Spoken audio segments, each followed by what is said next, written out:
అండి లాస్ట్ వీడియోలో blouse cutting పెట్టా కదా ఈ వీడియోలో స్టిచ్చింగ్ అయితే చూద్దాము అయితే కటింగ్ ఒక్కటి చూసి మీరు గనక స్టిచ్ చేసుకున్నారంటే రాదండి స్టిచ్చింగ్ కూడా చూడాలి లాస్ట్ వరకు చూడండి మంచి టిప్స్ ఉంటది నేను చేసిన మిస్టేక్ ఏంటి అనేది లాస్ట్ లో చెప్తాను కాబట్టి లాస్ట్ వరకు చూడండి ఇప్పుడు కింద ఫస్ట్ హెమ్మింగ్ పట్టీ కోసం రెండు పీసులు అయితే పెట్టుకున్నాను పైన వచ్చేసి మనకు కనిపించేది ఇంకా దాని మీద వచ్చేసి మనం పర్ఫెక్ట్ గా కట్ చేసుకున్నాం కదా కొలత ప్రకారం అది వచ్చేసి పైన పెట్టుకొని ఇక్కడ కింద అయితే జాయింట్ చేసుకుంటున్నా చూడండి సారీ పీస్ ని కింద పెట్టాను దాని మీద మనం కరెక్ట్ గా లైనింగ్ కట్ చేసుకున్నాం కదా దాన్ని పెట్టుకున్నాం అన్నమాట ఇంకా రెండు వచ్చేసి ఎక్స్ట్రా పీసులు షేప్ పట్టీ కోసం కంపల్సరీ మనకి 4 పీసెస్ ఉంటే అది కొంచెం అంటే స్టిఫ్ గా ఉంటుంది ఇప్పుడు ఇలా స్టిచ్ చేసుకుంటూ వెళ్ళాలి ఇప్పుడు మనం లో అంటే ఫ్రంట్ సైడ్ వచ్చేదాంతో ఎండ్ అయింది కాబట్టి ఇది వచ్చేసి ఫ్రంట్ సైడ్ వచ్చేదాంతో స్టార్ట్ అవ్వాలి ఈ విధంగా అయితే స్టిచ్ చేసుకుంటాము ఇప్పుడు లైనింగ్ పీస్ ని ఇటువైపు తిప్పేసి ఒక స్టిచ్ వేసేసుకోవాలి దీన్ని కూడా సేమ్ అదే విధంగా ఇలా తిప్పేసుకొని ఒక స్టిచ్ అయితే వేసేసుకుందాము ఇప్పుడు ఈ వైపుకి తిప్పేసుకొని ఇప్పుడు మనం ఈ లైనింగ్ పీస్ ని కరెక్ట్ గా స్టిచ్ చేసుకున్నాం కాబట్టి ఇలా ఒక పైన అర్థమవుతుందా ఇలా పైన స్టిచ్ చేసుకుంటూ వెళ్ళాలి చుట్టూ కూడా ఇలా స్టిచ్ చేసుకుంటూ వెళ్ళి ఇంకా ఎక్స్ట్రా పీసులు ఉండేవన్నీ కూడా కట్ చేసేయాలన్నమాట ఎందుకంటే ఇప్పుడు మనకి పైన వచ్చేసి లైనింగ్ పీస్ కరెక్ట్ గా ఉండేది మనకి కనిపిస్తుంది కింద వచ్చేసి ఏంటంటే శారీ ఫ్యాబ్రిక్ ఉంది కదా బ్లౌజ్ ఫ్యాబ్రిక్ ఉంది కదా అది కనిపిస్తుంది అనమాట ఈ విధంగా కరెక్ట్ గా కట్ చేసుకుని ప్రిపేర్ చేసి పెట్టుకోవాలి రెండు షేప్ పట్టీలు కూడా సేమ్ దీన్ని కూడా యాజ్ ఇట్ ఈస్ అలాగే ఇటువైపు తిప్పేసుకొని పైన ఒక స్టిచ్ అయితే వేసేసుకొని ఇటు సైడ్ అలాగే ఇటు సైడ్ మొత్తం కూడా ఫుల్ గా ఈ విధంగా స్టిచ్ అయితే వేసేసుకుందాము అంతే ఈ విధంగా కట్ చేసేసుకోవచ్చు నేను చూపించేది అయితే చాలా సింపుల్ గా ఉంటుందండి కొత్త వాళ్ళు కూడా ఈజీగా స్టిచ్ చేసుకునేలాగా ఉంటుంది నేనైతే ఎప్పటి నుంచి ఇలాగే స్టిచ్ చేస్తాను ఇప్పుడు ఫ్రంట్ పార్ట్లు స్టిచ్ చేసుకుందాము దానికోసం వచ్చేసి ఇక్కడ మనం మార్కింగ్ చేసి పెట్టుకున్నాం కదా అలాగే ఇది చాలా జారిపోయే క్లాత్ అండి అలాంటప్పుడు మనం ఇలా ఫోల్డ్ చేస్తే ఏంటంటే క్లాత్ అంటే బ్లౌజ్ పీస్ ఉంది కదా అది మనకి సరిగ్గా రాదు అందువల్ల ఏం చేస్తామంటే మిడిల్లో ఒక స్టిచ్ వేసేసుకొని అప్పుడు మెయిన్ డాట్ ని వేసుకుందాము అప్పుడు మనకి క్లాత్ అనేది జారిపోకుండా బాగా వస్తుంది జార్జెట్ క్లాత్లకి షిఫాన్ అంటే బాగా జారిపోయే క్లాత్లకి అలా పక్కకి వెళ్ళిపోతుంది లైనింగ్ పీస్ మీద మాత్రం స్టిచ్ పడుతుంది కానీ బ్లౌజ్ పీస్ ఉంది కదా అది వెళ్ళిపోతుంది అనమాట చూడండి ఇలా కరెక్ట్ గా వస్తుంది అలా గనక మీరు స్టిచ్ చేసుకుంటే లేదు మేము స్టిచ్ చేయగలమనే కాన్ఫిడెన్స్ ఉంటే స్టిచ్ చేసుకోవచ్చు దాని బదులుగా ఇలా స్టిచ్ చేసేసుకుంటే మనకి పెద్ద ఇబ్బంది ఉండదండి ఒక్క స్టిచ్ ఎంతసేపు పడుతుంది ఒక స్టిచ్ వేసేసుకున్నామంటే అయిపోతుంది లేదనుకోండి కొంచెం అటు ఇటు అయినా మళ్ళీ తీసి చూసుకోవడం కరెక్ట్గా వచ్చిందా లేదా చూడడము ఇప్పుడు మూడో డాట్ ఈ విధంగా పైన వచ్చేసి ఏంటంటే ఇక్కడ మనకి కలవాలండి పైన ఆర్మ్ చంక రౌండ్ దగ్గర అక్కడ మనకి ఒకటి పెద్దది ఒకటి కిందకి ఉండకుండా అక్కడ కరెక్ట్గా ఉండాలి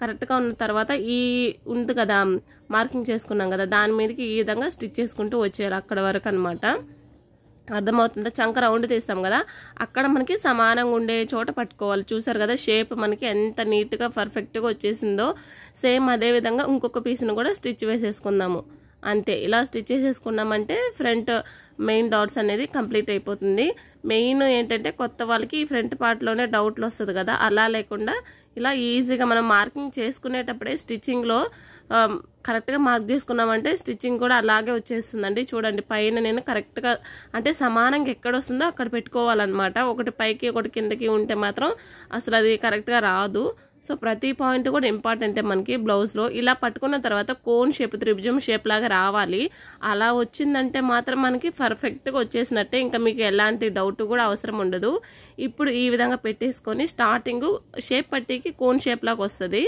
ఇంకా మెయిన్ డాట్ ఉంది కదా దాన్ని ఇలా ఫోల్డ్ చేసేసుకొని దేన్ని లాక్కుండా ఒక 1/2 ఇంచ్ గ్యాప్ తోటి స్టిచ్ చేసుకుంటూ వచ్చేస్తాము ఇలా స్టిచ్ చేసుకున్న తర్వాత ఒక్కసారి బ్యాక్ పీస్ మీద ఇలా పెట్టేసుకొని సరిపోయిందా లేదా అని ఒకసారి చెక్ చేసుకోండి కరెక్ట్ గా ఉంది సో కరెక్ట్ గా ఉన్నప్పుడు ఏంటంటే దీనిపైన స్టిచ్ చేసుకోవచ్చు మీరు కొంచెం ఎక్కువ తక్కువ అనిపించింది అనుకోండి పైన స్టిచ్ వేయకుండా షేప్ పట్టీని అడ్జస్ట్ చేసుకోవచ్చు అనమాట అందుకోసం అని చెప్పి నేను ఇలా ఈజీగా ఉంటది కదా అలా స్టిచ్ చేస్తాను ఇప్పుడు దీనికి ఇలా పై వైపుని పెట్టేసుకొని అంటే మనకి ఏంటి సారీ ఫ్యాబ్రిక్ ది బయట కనిపించాలి అంటే బ్లౌజ్ ఫ్యాబ్రిక్ ది సిల్క్ అనేది లైనింగ్ వచ్చేసి లోపల వైపుకు ఉండాలి అలా వచ్చేలాగా పెట్టుకొని ఇలా స్టిచ్ వేసుకోవడమే ఇప్పుడు ఒకసారి రెండు సమానంగా ఉన్నాయో లేదో చెక్ చేసుకొని దీన్ని కూడా పైన స్టిచ్ వేసేసుకుందాము లేదనుకుంటే ఇక్కడ అడ్జస్ట్ చేసుకోవచ్చు అనమాట కొంచెం ఎక్కువ తక్కువగా అనిపిస్తే మీకు ఇప్పుడు ఇలా స్టిచ్ చేసేటప్పుడు కూడా దేన్ని కూడా సాగదీయకూడదు, పైన ఇలా స్టిచ్ చేసుకుంటూ వచ్చేసాము. తర్వాత నెక్ దగ్గర కట్ చేసుకుంటాం కదా, ఆ నెక్ పట్టీనే మనం హుక్కు పట్టీకి కాజాల పట్టీకి అయితే స్టిచ్ చేసుకుందాము. ఇలా హుక్కుల పట్టీకి వచ్చేసి ఇలా డబుల్ ఫోల్డ్ చేసుకొని పైన పెట్టేసుకొని ఒక 1/2 ఇంచ్ గ్యాప్ తోటి స్టిచ్ చేసుకుంటూ వస్తాము. కింద కొంచెం క్లాత్ ఉంచుకొని లోపలికి ఫోల్డ్ చేసి ఇలా స్టిచ్ వేసుకుంటాము. ఇప్పుడు పైన ఈ విధంగా అంతే. ఒక్కసారి నా మాట విని కటింగ్ వీడియో అలాగే స్టిచ్చింగ్ వీడియో నా పద్ధతిలో కట్ చేసి స్టిచ్ చేసి చూడండి. మీకు కరెక్ట్గా రాదు అని మాటే రాదు. నేను ఎప్పటి నుంచి స్టిచ్ చేస్తున్నాను, కటింగ్లో చిన్న చేంజ్ అలాగే స్టిచ్చింగ్లో చేసిన చిన్న చిన్న చేంజెస్ వల్ల బ్లౌజ్ ఫిట్టింగ్ అనేది చాలా పర్ఫెక్ట్గా వస్తుందండి. అసలు ఇప్పుడైతే ఒక్కరి దగ్గర నుంచి కూడా చిన్న కంప్లైంట్ కూడా రావట్లేదు. నేను కంప్లైంట్లు ఫేస్ చేస్తున్నానండి. ఇది అంటే కరెక్ట్గా రాలేదు, కొంచెం ఫ్రంట్ పార్ట్ బిర్రుగా ఉంటుంది, ఇలాంటి ప్రాబ్లమ్స్ ఫేస్ చేస్తున్నాను. అలాంటివి మీకు రాకుండా ఒక్కసారి చూడండి. నిజంగా నేను చెప్పినట్టు చేసి చూడండి, మీరే నమ్మరు, అంత బాగా వస్తుంది. నేను కూడా స్టిచ్చింగ్ అనేది యూట్యూబ్లో చూసే నేర్చుకున్నానండి అప్పుడు. బట్ కొన్ని ఏదో ఒక మిస్టేక్ ఎంత బాగా కట్ చేసినా సరే, నేను వాళ్ళు చెప్పినట్టే చేసినా సరే చిన్న మిస్టేక్ అయినా వచ్చేది. అసలు ఎందుకు నాకు అర్థమయ్యేది కాదు. అప్పుడు అర్థమైంది నాకు, ఫ్రంట్ పార్ట్ బ్యాక్ పార్ట్ అనేది మనకి ఖచ్చితంగా సమానంగా ఉండాలి అని చెప్పి. దాంతో ఫ్రంట్ పార్ట్లో చిన్న చేంజ్ చేశాను. కటింగ్లో చూడండి మీరు కావాలంటే, మీకే అర్థమవుతుంది. తర్వాత ఇలా మెయిన్ డౌట్స్కి మనం ఆల్రెడీ మార్కింగ్స్ చేసుకున్నాం కదా, సో అదంతా మనకి ఈజీగా ఉంటుంది. ఎలా ఉందో అలా మనం స్టిచ్ చేసుకుంటూ వెళ్ళిపోతాం. అంటే నేను 1/2 ఇంచ్ గ్యాప్ ఉంది కదా, 1/2 ఇంచ్ వెడల్పు 4 ఇంచెస్ పొడవుతోటి స్టిచ్ చేసుకున్నాను. తర్వాత ఇప్పుడు ఫ్రంట్ పార్ట్ అలాగే బ్యాక్ పార్ట్ రెండింటిని కలిపి షోల్డర్స్ జాయింట్ చేసుకోవాలి. చిన్న చిన్న టిప్సే కదా అని చెప్పి వదిలేయకుండా, చిన్న టిప్సే బ్లౌజ్ ఫిట్టింగ్ని మార్చేస్తుంది. ఇప్పుడు షోల్డర్ దగ్గర ఇలా జాయింట్ చేసేటప్పుడు నెక్ వైపు కొంచెం స్లోప్ ఇవ్వండి. అలా ఇస్తే ఏంటంటే నెక్ అనేది జారకుండా ఉంటుంది. ఇప్పుడు స్ట్రైట్గా ఉంది కదా, దానికంటే ఒక కొంచెం, మరి పాదం అంటే ఎక్కువ అయిపోతుంది, కొంచెం మాత్రమే ఈ విధంగా పెట్టేసుకొని స్టిచ్ చేసేసుకోవడమే. ఇప్పుడు మనం నెక్కి అయితే స్టిచ్ చేసుకుందాం. నెక్ పట్టీని హ్యాండ్స్ జాయిన్ చేసే ముందుగానే మనం నెక్ పట్టీ స్టిచ్ చేసుకున్నామంటే నెక్ అనేది కొంచెం కరెక్ట్గా వస్తుంది. సో అందుకోసం అని చెప్పి నెక్ని ఇప్పుడే స్టిచ్ చేసుకుందాం. క్రాస్ పీసులను తీసుకొని జాయింట్ చేసుకోవాలి. మీరు స్టిచ్చింగ్ మనకు వచ్చేలే అంటే కటింగ్ చేసినట్టే కదా స్టిచ్చింగ్ అనుకోకండి. ప్రతి పాయింట్ మనకి ఇంపార్టెంట్ ఉంటుంది. మీరు లాస్ట్ వరకు నిదానంగా చూసుకుంటూ వెళ్ళారనుకోండి, ఏమైనా టిప్స్ ఉన్నా మీకు అర్థమవుతాయి అన్నమాట. ఇప్పుడు కాజాల వైపు నుంచి నెక్ పట్టీని స్టిచ్ చేసుకుంటూ వెళ్దాము. ఇలా డబల్ ఫోల్డ్ చేసుకొని ఒక 1/2 ఇంచ్ ఎక్స్ట్రా ఉంచేసుకొని ఇలా సాగదీయకుండా దాని షేప్ ప్రకారం కొంచెం కొంచెం అడ్జస్ట్ చేసుకుంటూ స్టిచ్ చేసుకుంటూ వెళ్ళాలి. అలాగే షోల్డర్ దగ్గర జాయింట్ ఉంది కదా, జాయింట్ వచ్చేసి బ్యాక్ సైడ్కి వచ్చేలా పెట్టుకొని ఇలా స్టిచ్ చేసుకుంటూ వెళ్తాము. చూస్తున్నారు కదా ఈ విధంగా. నేనైతే నెక్ ఆల్మోస్ట్ అన్నిటికీ ఇదే విధంగా స్టిచ్ చేస్తాను అండి. ఇదే నాకు చాలా సింపుల్గా అనిపిస్తుంది. ఒక్కొక్కరు ఒక్కో రకంగా స్టిచ్ చేస్తారు, ఒక్కో విధంగా ఉంటుంది. ఇలా ఆ చివరి వరకు కూడా స్టిచ్ చేసుకుంటూ వెళ్ళడమే. ఇదిగో చూడండి, ఇక్కడ షోల్డర్ దగ్గర నేను బ్యాక్ సైడ్కి పెట్టేస్తున్నాను జాయింట్ అనేది.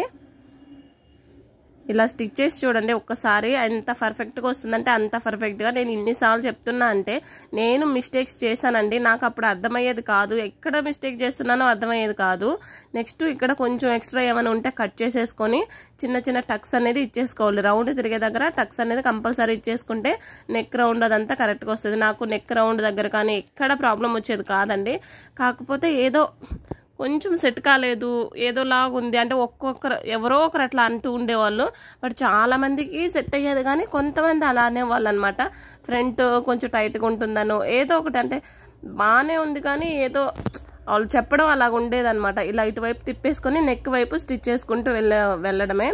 నేనైతే ప్రతి పాయింట్ పట్టి చూసి ప్రతి వీడియోని ఏదైనా చెయ్యాలంటే, స్టిచ్చింగ్ చేయాలంటే చూసి వాళ్ళు ప్రతి దాన్ని పట్టి 1-2 సార్లు చూసి చేసినా కూడా అయినా ఎందుకు అంత పర్ఫెక్ట్గా రావట్లేదు నాకు, అంటే ఫ్రంట్ గ్యాప్ వచ్చేది, ఇంత గ్యాప్ ఎందుకు వస్తుంది అనేది నాకు అప్పుడు మైండ్కి ఎక్కలేదండి.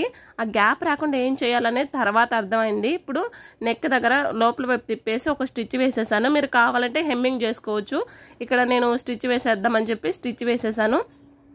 స్టిచ్ కావాలనుకున్న వాళ్ళు స్టిచ్ చేసుకోవచ్చు, లేదా హెమ్మింగ్ అనే చేసుకోవచ్చు. ఇప్పుడు హ్యాండ్స్కి ఇలా ఫోల్డ్ చేసేసి ఈ చివర స్టిచ్ వేసేస్తాం 2 హ్యాండ్స్కి కూడా. ఇది హెమ్మింగ్ కోసం కాబట్టి హ్యాండ్కి వచ్చి హెమ్మింగ్ చేద్దాం అనుకుంటున్నా. ఇప్పుడు ఇటువైపు పెట్టేసి సెంటర్ మధ్యలో జాయింట్ దగ్గర పెట్టేసుకొని ఫ్రంట్ లోతు తీసుండేది వచ్చి ఫ్రంట్ వైపు వెళ్ళేలా పెట్టేసుకొని మధ్యలో ఉంచి జాయింట్ చేసుకుంటూ వెళ్ళాలి.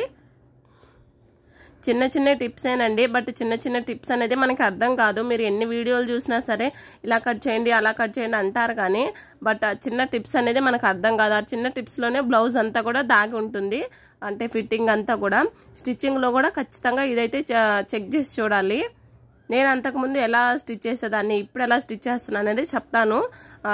ఇప్పుడైతే ఇలా ఈ చివరి వరకు కూడా హ్యాండ్ని కానీ లేదంటే బ్లౌజ్ పీస్ని కానీ దేన్ని సాగతీయకుండా కొంచెం కొంచెం మాత్రమే అడ్జస్ట్ చేసుకుంటూ కొంచెం స్టిచ్ చేశారనుకోండి అక్కడికి కరెక్ట్గా ఉందా లేదా చూసుకుంటూ, అంతేగాని చివరి వరకు కరెక్ట్గా ఉండగలని చూసుకోకండి. పైన వచ్చేసి మనకి కరెక్ట్గా రాదనమాట. అలా కాకుండా కొంచెం కొంచెం కరెక్ట్గా ఉందా లేదా చూసుకొని అక్కడికి జాయిన్ చేసుకుంటూ వచ్చారంటే పర్ఫెక్ట్గా వస్తుంది. ఇటు సైడ్ హ్యాండ్ కూడా సేమ్ అంతే. ఇప్పుడు ఇలా పెట్టుకున్నాం కదా, కొంచెం కొంచెం మాత్రమే సమానంగా పెట్టుకొని అడ్జస్ట్ చేసుకుని స్టిచ్ చేసుకుంటూ రావాలి. అంతేగాని ఆ చివరి వరకు సమానంగా పెట్టేసి ఒకేసారి స్టిచ్ రాగామంటే కరెక్ట్గా రాదు. ఇప్పుడు ఇలా పెట్టేసుకొని ఇప్పుడు హ్యాండ్స్ అయిపోయింది కదా, ఈ విధంగా ఇది మనం బ్యాక్ సైడ్ ఇదైతే స్టిచ్ చేయలేదు కదా, ఇదైతే ఒక్కోసారి నేను ముందే స్టిచ్ చేసేస్తాను, ఒక్కోసారి ఏమో లాస్ట్ స్టిచ్ చేస్తాను అనమాట. ఫ్రంట్ పార్ట్ని పెట్టుకొని మనకి ఇక్కడ ఎంత క్లాత్ అయితే మిగులుతుంది అనిపిస్తుందో అంత క్లాత్ అనేది మనం ఇక్కడ స్టిచ్ వేసేద్దాము. ఇక్కడ మిడిల్లో మాత్రం ఖచ్చితంగా పావించి పెట్టుకున్నాం కదా, పావించుకు మాత్రమే చేసుకోవాలి. ఈ చివరకు అనేది మాత్రం ఒకవేళ ఎక్కువ ఉంది అనిపిస్తే కొంచెం ఎక్కువ స్టిచ్ చేసుకోవాలి, అంతే, ఇంకేం లేదు. ఇలా జాయిన్ చేసుకున్న తర్వాత ఇటువైపు తిప్పేసి పైన ఒక స్టిచ్ వేసేస్తాము.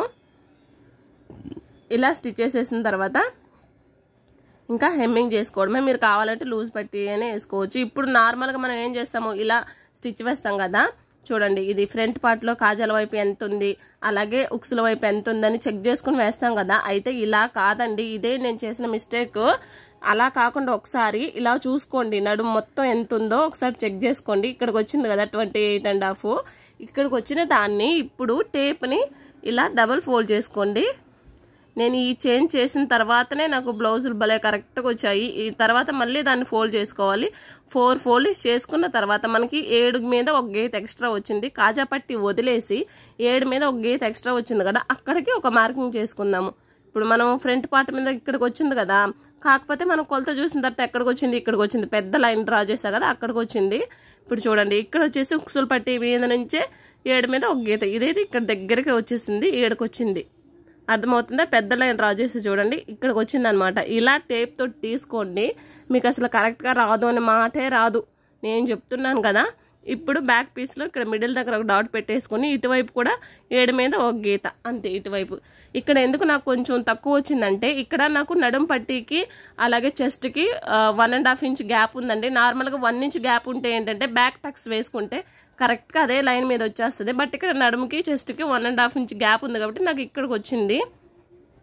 లేదా బ్యాక్ పట్టి నేను 1.5 ఇంచ్ అంటే ఇప్పుడు హాఫ్ ఇంచ్ ఫోల్డ్ చేసి స్టిచ్ చేసాం కాబట్టి 1 ఇంచ్ పోయింది కదా బ్యాక్ టక్స్కి. అలా కాకుండా ఒక 30 ఇంచ్ వేసుంటే కరెక్ట్గా అదే లైన్ మీదకి వచ్చేసేది.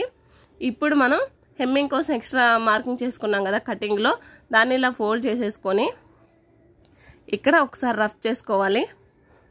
అర్థమైంది కదా, అది అసలైన పాయింట్ అనమాట. టేప్తో చూసుకొని 4వ భాగాన్ని తీసుకొని మార్కింగ్ చేసుకోండి. అర్థమవుతుందా? ఆ విధంగా చేసి చూడండి, కరెక్ట్గా వస్తుంది బ్లౌజు. ఇంకా మీకు కంప్లైంట్స్ అనేవి రానే రావు. ఈ టిప్స్ అనేది ఎవరు చెప్పరండి, నేను ఫేస్ చేశాను కాబట్టి చెప్తున్నాను, నాలాగా ఎవరు చేయకూడదని చెప్పి. ఇక్కడ ఒకసారి చెక్ చేసుకొని హ్యాండ్ లూజు, ఇది హాఫ్ హ్యాండ్ కాబట్టి ఇలా చెక్ చేసుకుంటున్నాను. ఇక్కడికి వచ్చింది నాకు, ఇక్కడ నుంచి ఇది కూడా చూసుకుందాం. చూడండి కరెక్ట్గా వచ్చేస్తుంది మనకి, అసలు ఎగుడు దిగుడు అనేది రాదు. చూసారు కదా ఇక్కడికే వచ్చింది చెస్ట్ అనేది. ఇలా చెస్ట్ ఇలా వచ్చినప్పుడు ఏం చేస్తామంటే కిందది ఉంది కదా, కింద కూడా సమానంగా ఉందా లేదా ఒకసారి చెక్ చేసుకోవాలి. టక్స్ ఇచ్చుకొని ఉంటాం కదా, మనకు అర్థమైపోతుంది. అది ఇది రెండు కూడా సమానంగా ఉందా లేదా ఒకసారి చెక్ చేసుకొని సమానంగా ఉంటే ఇంకా స్టిచ్ వేసుకుంటూ వెళ్ళిపోవడమే, అంతే. ఇలా స్టిచ్ చేసుకున్నారనుకోండి ఫ్రంట్ బ్యాక్ సమానంగా వస్తుంది, అలాగే మనకి ప్లస్ గుర్తు కూడా వస్తుంది. ఇంకా కిందది కూడా సమానంగా, ఇప్పుడు మనం నడుము అంటే టేప్ తోటి స్టిచ్ చేసి మార్కింగ్ చేసుకున్నాం కదా, దాని మీద అటు ఇటు సమానంగా పెట్టేసుకుని ఫ్రంట్ బ్యాక్ సమానంగా పెట్టుకొని ఒక స్టిచ్ వేసేసుకోవడమే. చూసారు కదా ఎంత స్ట్రైట్గా ఎంత కరెక్ట్గా వచ్చేసిందో. చూడండి నేను పెద్ద లైన్ డ్రా చేసా చూడండి దాని మీద అనమాట. దాని పక్కనే ఒక పాదం ఇంచు గ్యాప్ తోటి ఇంకొక స్టిచ్ వేసేసుకోవాలి. ఇంకొక స్టిచ్ కూడా 3 స్టిచ్లు వేసుకోవాలి కంపల్సరీ. అంతే 3 స్టిచ్లు వేసేసుకున్న తర్వాత చివరి కూడా ఒక స్టిచ్ వేసేసుకున్నామంటే మనకి కరెక్ట్గా ఉంటుంది కొలత అనేది, అంటే చూడడానికి నీట్ ఫినిషింగ్ ఉంటుంది. నాకు ఇది తెలియక నేను అంతకు ముందు ఏం చేసాను దాన్ని చూసారు కదా, ప్లస్ గుట్ ఎంత బాగా వచ్చిందో మనకి, అంటే అంత బాగా స్టిచ్ చేసేదాన్ని కదా. నేను మార్కింగ్ చేసిన లైన్ మీదే స్టిచ్ ఎందుకు రావట్లేదు అనేది నాకు అప్పుడు అర్థమయ్యేది కాదు. ఇప్పుడు చూసారు కదా ఇంత కరెక్ట్గా తీసుకుంటే మనం మార్కింగ్ చేసిన లైన్ మీదే వస్తుందండి స్టిచ్చింగ్. ఇక్కడ ఏంటంటే నడుముకి చెస్ట్కి 1.5 ఇంచ్ ఉంది కాబట్టి నడుము కొంచెం యువతలకు వచ్చింది, కానీ నార్మల్గా అయితే అదే లైన్ మీదకి వచ్చేస్తుంది. అర్థమవుతుందా మీకు? అంటే నడుము పట్టీ కోసం 1 ఇంచ్ మాత్రమే అంటే బ్యాక్ టక్స్ కోసం 1 ఇంచ్ మాత్రమే ఉంచుకుంటే ఏంటంటే ఆ లైన్ మీదకే వచ్చేస్తుంది. నాకు 1.5 ఇంచ్ ఉండింది కాబట్టి నాకు కొంచెం లైన్ కట్టే కొంచెం యువతలకు వచ్చింది అంతే. ఇక్కడ చెస్ట్ ఇదంతా కూడా కరెక్టే, కానీ నడుము దగ్గర నాకు 1.5 ఇంచ్ గ్యాప్ ఉండింది కాబట్టి అంత వచ్చింది. నార్మల్గా 1 ఇంచ్ గ్యాప్ తీసుకుంటే మనకు అదే లైన్ మీద వచ్చేస్తుంది. చూసారు కదా, ఇదిగోండి ఫ్రంట్ పార్ట్ మీద అదే లైన్ మీద వచ్చేసింది చూడండి. అంతే అండి, ఇలా స్టిచ్ చేస్తే పర్ఫెక్ట్గా వచ్చేస్తుంది.